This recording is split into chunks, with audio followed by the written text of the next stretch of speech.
Good morning students. आज हम लोग बेसिक मैथ्स पढ़ेंगे। बेसिक मैथ्स में मेरा टॉपिक है नंबर सिस्टम। ये जो टॉपिक है स्टैंडर्ड 8 से स्टार्ट होता है, फिर आप 9, 10, 11, 12 कॉलेज जहां तक आप मैथ्स की पढ़ाई करेंगे वहां तक आपको ये टॉपिक काम में लगने वाला है। अगर आप बायोलॉजी के स्टूडेंट हैं तो भी आपको नंबर सिस्टम काम में लगने वाला है। आप फिजिक्स में मैथ्स के प्रॉब्लम सॉल्व करते हो, ठीक है, तो वहां पर भी आपको ये काम में लगने वाला है। अगर आप गवर्नमेंट एग्जाम्स की प्रिपरेशन करते हो जैसे रेलवे, एयरफोर्स, पोस्ट वगैरह वगैरह, तो वहां पर भी आपको ये टॉपिक बहुत ही काम में लगने वाला है। तो कुल मिलाकर आज का हमारा टॉपिक बहुत ही इंपॉर्टेंट है। अगर आपके घर में कोई स्टूडेंट है तो उसे भी आप ये मेरा वीडियो जरूर दिखाइएगा, ठीक है। मैं आपको लो लेवल से स्टार्ट करूंगा, स्टैंडर्ड 8 के लेवल से, और धीरे धीरे हम लोग लेवल अप करते जाएंगे और इंजीनियरिंग तक पहुंच जाएंगे, ठीक है। चलिए आप यहां पर ध्यान से देखना। सबसे पहले आप लोग स्टैंडर्ड 8 से पढ़ते हो नेचुरल नंबर के बारे में। नेचुरल नंबर, देखिए नेचुरल नंबर को काउंटिंग नंबर भी कहा जाता है, ठीक है। जैसे आप मार्केट में जाते हो, कोई सामान खरीदते हो, जैसे मैंने बात कर ली इस मार्कर की, ठीक है, तो आप क्या कहेंगे, आपको कितनी क्वांटिटी में मार्कर चाहिए, 1, 2, 3, 4, ठीक है। तो यहां पर हम लोग काउंट कर रहे हैं, इसलिए काउंटिंग नंबर या नेचुरल नंबर। नेचुरल नंबर के सेट को बेटा n से लिखा जाता है और इसकी शुरुआत होती है 1 से। 1, 2, 3, 4, 5, 6 एंड सो ऑन। बेटा ये एक इनफाइनाइट सेट है, ठीक है। नेचुरल नंबर जो है वो आपका एक इनफाइनाइट सेट है, इनफाइनाइट तक चलते जाता है। इसके बाद आप पढ़ते हो whole number. Whole number, whole number का सिंबल होता है बेटा W, और इसमें क्या होता है, आपको नेचुरल नंबर के साथ साथ जीरो ऐड करना पड़ता है। 0, 1, 2, 3, 4, 5, 6 एंड सो ऑन। इसके बाद बेटा आएगा इंटीजर्स। इसके बाद इंटीजर्स। इंटीजर्स में क्या होता है बेटा, यहां पर आप negative integer, zero and positive integer लिखते हो। इंटीजर्स को हम लोग जेड से लिखते हैं, ठीक है, इस तरह से। ये नेगेटिव साइड भी इनफाइनाइट होता है, इसलिए आप डॉट डॉट डॉट लिखेंगे, फिर -2, -1, 0, 1, 2 डॉट डॉट डॉट, मतलब एंड सो ऑन इनफाइनाइट तक चलेगा, दोनों तरफ इनफाइनाइट तक चलेगा, ठीक है। Positive integer, zero and negative integer. इसके बाद 4 नंबर में हम लोग पढ़ते बेटा रैशनल नंबर। रैशनल नंबर, ठीक है। रैशनल नंबर जो होता है, रैशनल नंबर के सेट को हम लोग Q से लिखते हैं और इसे P अपॉन Q के फॉर्म में लिखा जाता है। स्टैंडर्ड 8 से आप पढ़ते आ रहे हो, ठीक है। रैशनल नंबर मतलब वो नंबर जिसे आप P अपॉन Q के फॉर्म में लिखते हो। P Q belongs to Z होता है, मतलब P Q इंटीजर्स होते हैं, but Q not equal to 0 होता है, क्योंकि मैथ्स में हम लोग डिवाइड में 0 नहीं लिखते हैं। देखिए मैं इसे लिखने का तरीका बताता हूं। आप इस तरह से लिखेंगे इसे, x such that x equal to P upon Q, P Q belongs to Z, Q is not equal to 0। तो ये होता है बेटा आपका रैशनल नंबर, ठीक है। लास्ट में हम लोग एक डायग्राम के फॉर्म में भी नंबर सिस्टम को समझ लेंगे, लेकिन जैसा मैंने आपको कहा कि स्टार्टिंग में एकदम आपको लो लेवल से करवाने वाला हूं, स्टैंडर्ड 8 के लेवल से, फिर धीरे धीरे हम लोग अब जाएंगे। देखिए रैशनल नंबर के बाद हम लोग लिखेंगे इरैशनल नंबर। अच्छा मैं थोड़ा आपको रैशनल नंबर को डिटेल में समझा दूं कुछ एग्जांपल लिखकर। वैसे तो काफी आसान है बेटा। 5 जो है वो आपका रैशनल नंबर माना जाएगा, क्योंकि आप 5 को P अपॉन Q के फॉर्म में लिख सकते हो डिवाइड में 1 लिख करके, ठीक है। तो ये आपका P अपॉन Q का फॉर्म बन रहा है। P और Q दोनों ही इंटीजर्स होने चाहिए, बट Q की वैल्यू 0 नहीं लेना है, क्योंकि मैथ्स में डिवाइड में 0 नहीं होता है। अगर आपने लिख दिया बेटा 3 अपॉन 5, तो ये आपका रैशनल नंबर माना जाएगा। आपने लिख दिया 1/7, ये आपका रैशनल नंबर माना जाएगा।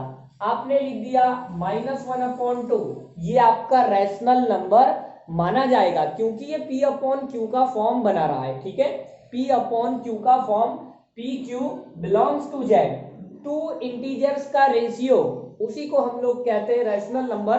बस डिवाइड में आपको जीरो नहीं लिखना है। अच्छा, आपने लिख दिया जीरो, तो बेटा जीरो भी रैशनल नंबर माना जाएगा क्योंकि आप जीरो को P अपॉन Q के फॉर्म में लिख सकते हो डिवाइड में 1 लिख करके। ठीक है, तो आई होप कि आप लोगों को समझ में आ गया होगा कि रैशनल नंबर क्या होता है। बेटा सारे नेचुरल नंबर रैशनल नंबर होते हैं क्योंकि आप सभी के डिवाइड में 1 लिख करके P/Q फॉर्म बना सकते हो। सारे होल नंबर रैशनल नंबर होते हैं क्योंकि आप सभी के डिवाइड में 1 लिख करके P अपॉन Q वाला फॉर्म बना सकते हो। सारे इंटीजर्स रैशनल नंबर होते हैं क्योंकि आप सारे इंटीजर्स के डिवाइड में 1 लिख करके P अपॉन Q फॉर्म बना सकते हो। कहने का मतलब ये सब के सब रैशनल नंबर होते हैं। ठीक है, यहां तक हम लोगों ने सीख लिया। अब हम लोग आगे बढ़ेंगे इररेशनल नंबर की तरफ। अच्छा, कुछ नंबर ऐसे भी होते हैं जो P अपॉन Q के फॉर्म में नहीं लिखा जा सकता। जैसे आपका नंबर हो गया √5, तो आप देखिए आप इसे P अपॉन Q का फॉर्म नहीं लिख सकते हो। अगर आप इसे डिवाइड में 1 लिखते हो और आप बोल रहे हो कि सर ये तो P/Q फॉर्म हो गया, लेकिन आप कंडीशन भी तो देखिए, PQ बिलोंग्स टू Z होना चाहिए। ये √5 है और √5 सेट Z में नहीं आता है। ये आपका फ्रैक्शन होगा। √5 की वैल्यू इंटीजर नहीं होगी। ठीक है, मतलब ये P/Q फॉर्म बन रहा है ऐसा नहीं माना जाएगा। तो √5 आपका रैशनल नंबर नहीं होगा। हाँ, अगर मैं आपको कह दूं √81, तो हम सब जानते हैं कि 81 का √9 होता है। क्या होता है बेटा? 9। और 9 के डिवाइड में आप 1 लिख करके P/Q फॉर्म बना सकते हो, तो ये आपका रैशनल नंबर होगा। ठीक है, आपने लिख दिया √3, तो ये आपका रैशनल नंबर नहीं माना जाएगा क्योंकि √3 फ्रैक्शन है, आप इसे इंटीजर नहीं बना सकते हो। तो ऐसे नंबर को कहा जाता है बेटा इररेशनल नंबर। एक बार फिर से, जिन नंबर्स को आप P अपॉन Q के फॉर्म में ना लिख सको, ठीक है, ऐसे नंबर्स को कहा जाता है बेटा इररेशनल नंबर। चलिए हम लोग आगे बढ़ते हैं। इररेशनल नंबर के सेट को T से लिखा जाता है, T। ठीक है, देखिए कैसे। इररेशनल नंबर का जो सेट है मैं उसे T से लिख रहा हूं, तो T आपका क्या होगा? X such that X belongs to R and X does not belong to Q। अब यहां पर पिक्चर में आ रहा है बेटा R, तो आप स्टैंडर्ड 8 से पढ़ते आ रहे हो। R का मतलब बेटा set of real numbers, set of real numbers. ठीक है, आप 8, 9, 10 से पढ़ते आ रहे हो। दुनिया में जितने भी नंबर होते हैं सब रियल नंबर होते हैं, ऐसा आप 8, 9, 10 से पढ़ते आ रहे हो। लेकिन जैसे ही आप 11th में जाते हो तो रियल नंबर की दुनिया से बाहर भी एक नंबर एग्जिस्ट करता है जिसे हम लोग कहते हैं कॉम्प्लेक्स नंबर। पढ़ेंगे हम लोग धीरे धीरे। तो रियल नंबर का मतलब क्या होता है बेटा? हम लोगों ने जितना भी टाइप अभी पढ़ा, natural number, whole number, integers, rational number, irrational number, ये सारे के सारे नंबर्स बेटा रियल नंबर माने जाते हैं, सारे के सारे। ठीक है, इन सारे सेट में से आप कोई एक नंबर उठा लो तो वो रियल नंबर माना जाएगा। ओके, तो रियल नंबर के अंदर सारे नंबर्स इंक्लूड होते हैं। तो यहां मैंने क्या लिखा है? वो real number, x belongs to R का मतलब वो रियल नंबर जो रैशनल ना हो, x does not belongs to Q, मतलब जिन नंबर को आप P अपॉन Q के फॉर्म में ना लिख सके, ऐसे नंबर को कहा जाता है इररेशनल नंबर। ठीक है, तो T जो है वो सेट ऑफ इररेशनल नंबर को रिप्रेजेंट करता है। तो यहां तक आप लोग लोअर स्टैंडर्ड से पढ़ते आ रहे हो। कुछ और नंबर्स के बारे में भी मैं आपको बता दूं। ठीक है, मेन इतना तो आप लोगों ने सीख ही लिया है। जैसे मैं कह दूं इवन नंबर, तो बहुत ही आसान है बेटा, आप लोग जानते हो इवन नंबर का मतलब वो नंबर जिसे 2 काट दे, ठीक है, जिसे 2 से डिवाइड करने पर रिमाइंडर आपको 0 मिल जाए। अगर मैं इवन नंबर की बात करता हूं तो 0 प्लस और माइनस 2 प्लस और माइनस 4 प्लस और माइनस 6 एंड सो ऑन चलेगा, ठीक है। अगर मैं इवन नेचुरल नंबर की बात करता हूं तो आपको नेगेटिव वाले नंबर हटा देना है, सिंपल। फिर आएगा बेटा ऑड नंबर, ठीक है, ऑड नंबर। तो ऑड नंबर क्या होता है? ऑड नंबर बेटा प्लस और माइनस 1 प्लस और माइनस 3 प्लस और माइनस 5 प्लस और माइनस 7 प्लस और माइनस 9 एंड सो ऑन। फिर हम लोग सीखेंगे कंपोजिट नंबर। कंपोजिट नंबर, तो बेटा कंपोजिट नंबर का मतलब, कंपोजिट नंबर का मतलब वो नंबर जिसके 2 से ज्यादा फैक्टर हो। जैसे आपने कह दिया 4, तो बेटा 4 किस किस से कट सकता है? तो 1 से कट सकता है, 2 से कट सकता है, 4 खुद से कट सकता है। तो यहां पर 4 जो है वो आपका कंपोजिट नंबर माना जाएगा। फिर मैंने बहुत सारे एग्जांपल्स हैं, मैंने लिख दिया आपको 20। तो देखिए 20 के कितने सारे फैक्टर्स हम लोग लिख सकते हैं। सबसे पहले तो 1 लिख सकते हैं, फिर बाद में 20 खुद लिख सकते हैं, 2 के टेबल में 20 आता है, 4 के टेबल में 20 आता है, 5 के टेबल में 20 आता है, 10 के टेबल में 20 आता है। तो आप देखिए 2 से ज्यादा फैक्टर अगर हो गए तो ऐसे नंबर को कहा जाता है कंपोजिट नंबर। फिर इसके बाद आता है बेटा प्राइम नंबर, ठीक है। तो प्राइम नंबर का मतलब बेटा वो नेचुरल नंबर जिसके एग्जैक्टली 2 फैक्टर हो। फिर से एक बार, प्राइम नंबर का मतलब बेटा वो नेचुरल नंबर जिसके एग्जैक्टली 2 फैक्टर हो, एक तो 1, दूसरा वो नंबर खुद। जैसे आपने लिख दिया 3, तो बेटा 3 के एग्जैक्टली 2 फैक्टर होते, एक तो 1, दूसरा 3 खुद, ठीक है। फिर आपने लिख दिया 2, तो बेटा 2 भी प्राइम नंबर माना जाएगा क्योंकि 2 के भी एग्जैक्टली 2 फैक्टर होते हैं, एक तो 1 और दूसरा 2 खुद। जैसे और लिख के बता रहा हूं 5 7, ठीक है, 11 13, फिर बाद में 14 15 16 नहीं होगा, 17 19 इस तरह से। तो ये आपका हो गया बेटा प्राइम नंबर। तो इतने नंबर्स की डिटेल्स आपके पास होनी बहुत ही जरूरी है। चलिए अब हम लोग आगे देखेंगे, मैं इसे रफ कर रहा हूं।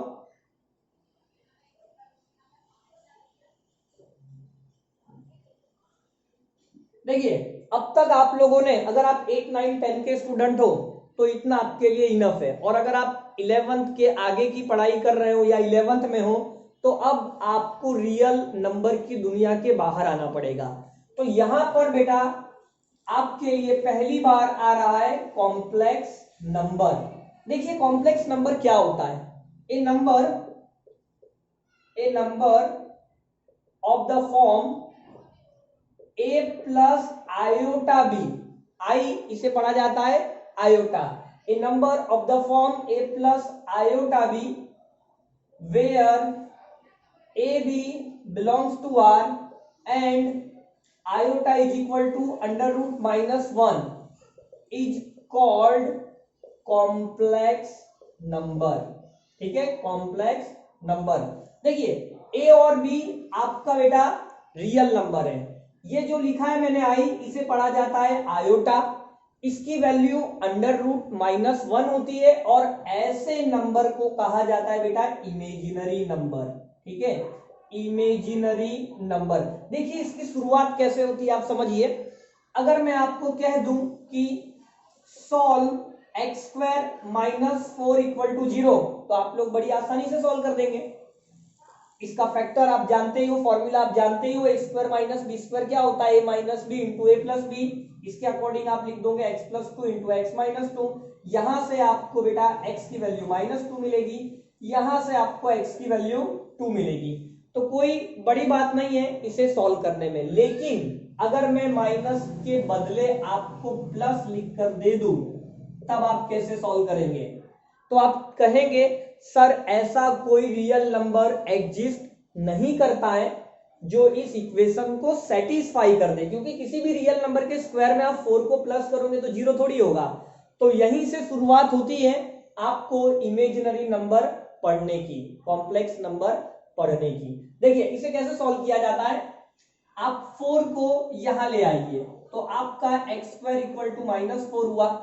देखिए i की वैल्यू √-1 है, आप दोनों तरफ स्क्वायर कर दो तो आपको आयोटा स्क्वायर की वैल्यू मिलेगी -1। तो आपको बेटा माइनस की जगह पर लिख देना है आयोटा स्क्वायर। माइनस की वैल्यू क्या मिली, आयोटा स्क्वायर। तो यहां से बेटा आपको x मिल गया ±2 आयोटा। तो इस तरह से हम लोग रियल नंबर से बाहर निकल रहे हैं, ठीक है। कॉम्प्लेक्स नंबर एक्चुअली 11 साइंस में चैप्टर 5 में आप लोग डिटेल में पढ़ने वाले हो। अभी मैं आपको बेसिक के पॉइंट ऑफ व्यू से सिखा रहा हूं, इस वजह से मैं इस चैप्टर में ज्यादा डिटेल में नहीं उतरूंगा। बस इतना इंफॉर्मेशन आपके लिए काफी है कॉम्प्लेक्स नंबर के लिए, ठीक है। तो कॉम्प्लेक्स नंबर क्या होता है बेटा, a number of the form a plus iota B where a b belongs to r। ये आपका रियल है। देखिए कुछ एग्जांपल लिखकर बता दूं, जैसे आपने लिख दिया 5 + 2 आयोटा, आपने लिख दिया -3 + आयोटा, आपने लिख दिया 7/2 -3 आयोटा। तो ये सारे नंबर बेटा कॉम्प्लेक्स नंबर है, ठीक है। कॉम्प्लेक्स नंबर जो है वो दो नंबर का मिलकर बनता है। एक होता है रियल नंबर, ये जो आपका 5 है ये आपका रियल नंबर है, और ये जो 2 आयोटा है वो आपका इमेजिनरी नंबर है, ठीक है। तो कॉम्प्लेक्स नंबर बेटा दो नंबर का कॉम्बिनेशन होता है, दो नंबर का कॉम्बिनेशन होता है, रियल एंड इमेजिनरी नंबर। देखिए अब मैं आपको चार्ट के फॉर्म में इसे समझाने की कोशिश करूंगा। नंबर सिस्टम को मैं आपको चार्ट के फॉर्म में लिखना बता रहा हूं, ठीक है। मैं रफ कर रहा हूं ये।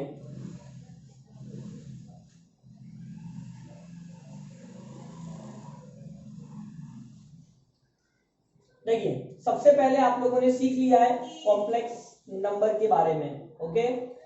कॉम्प्लेक्स नंबर, इसके बाहर आपको कुछ पढ़ना नहीं है, यहीं से शुरुआत होता है कॉम्प्लेक्स नंबर। आगे चल के इंजीनियरिंग में कॉम्प्लेक्स नंबर पे बहुत ही डिटेल में चैप्टर्स होते हैं, 11th में भी थोड़ा सा पार्ट दिया हुआ है। देखिए कॉम्प्लेक्स नंबर, जैसा कि मैंने आपको कहा, कॉम्प्लेक्स नंबर दो नंबर के कॉम्बिनेशन से बना हुआ है। पहले हम लोगों ने बात की रियल नंबर की, फिर हम लोगों ने बात की इमेजिनरी नंबर की। देखिए इसे मैं ज्यादा डिटेल में आपको फिलहाल नहीं ले जा रहा हूं, जितना मैंने समझाया उतना इनफ है। 11th में 5th चैप्टर का वीडियो जब मैं अपलोड करूंगा तब आपको डिटेल में इंफॉर्मेशन मिल जाएगी।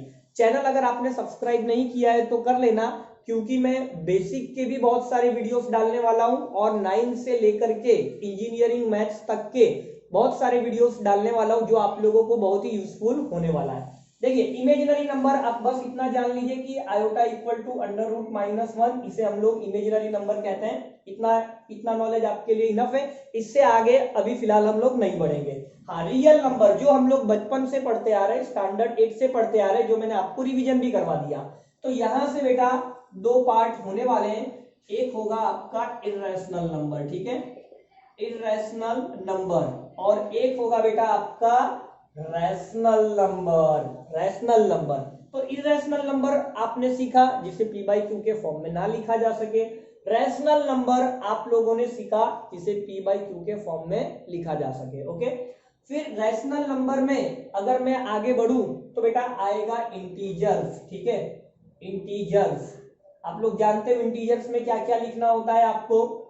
इंटीजर्स को हम लोग z से रिप्रेजेंट करते हैं, आपको नेगेटिव इंटीजर लेना है, 0 लेना है एंड पॉजिटिव इंटीजर लेना है। देखिए सेट आपका छोटा होते जा रहा है धीरे धीरे, ठीक है। कॉम्प्लेक्स नंबर मतलब पूरी दुनिया के नंबर, रियल नंबर और इमेजिनरी नंबर सेपरेट हुआ। रियल नंबर में से रैशनल नंबर और इर्रेशनल नंबर बट गए। अब रैशनल नंबर को छोटा किया, इंटीजर्स पे आ गए अपने, ठीक है। देखिए रैशनल नंबर में तो 2/3 आ गया, 5/7 आ गया, -3/2 आ गया, ठीक है। टू इंटीजर्स के रेशियो आ गए, डिवाइड में बस 0 नहीं लेना है। अब हम लोग थोड़ा छोटा कर दिए सेट, फ्रैक्शन अपनों ने हटा दिया है, सिर्फ इंटीजर्स काउंट कर रहे हैं। अब इसे मैं और छोटा करूंगा तो इंटीजर्स के बाद हम लोग देखेंगे बेटा होल नंबर, ठीक है। होल नंबर में क्या होता है, आपको ये जो नेगेटिव इंटीजर्स है वो हटा देना है, मतलब 0 से आप शुरुआत करेंगे and so on. Whole number के बाद बेटा हम लोग आ जाएंगे नेचुरल नंबर पे, ठीक है। मैं इस तरफ ड्रॉ कर रहा हूं। होल नंबर के बाद हम लोग आ जाएंगे नेचुरल नंबर पर। और नेचुरल नंबर आप लोग जानते हो, आपका होल नंबर मतलब हम लोग और छोटा कर रहे हैं, होल नंबर में से मैंने 0 हटा दिया, ठीक है। फिर नेचुरल नंबर में से भी अगर हम लोगों को और आगे बढ़ना है तो हम लोगों ने क्या क्या सीखा बेटा, हम लोगों ने सीखा प्राइम नंबर क्या होता है, हम लोगों ने सीखा कंपोजिट नंबर क्या होता है, ठीक है। तो इस तरह से आपका रियल नंबर का चार्ट बनता है। एटलीस्ट इतना बेसिक इंफॉर्मेशन आपको होना बहुत ही जरूरी है, जिससे आपको मैथ्स की स्टडी में तकलीफ ना पड़े। ओके, तो अगर आप इतना नॉलेज रखते हो तो बहुत ही अच्छी बात है। मैं दोबारा कोई अच्छा टॉपिक लेकर बेसिक मैथ्स के लेक्चर में हम लोग आगे बढ़ेंगे। मिलते हैं नेक्स्ट लेक्चर में। वीडियो अच्छा लगा हो तो लाइक जरूर करना। बाय।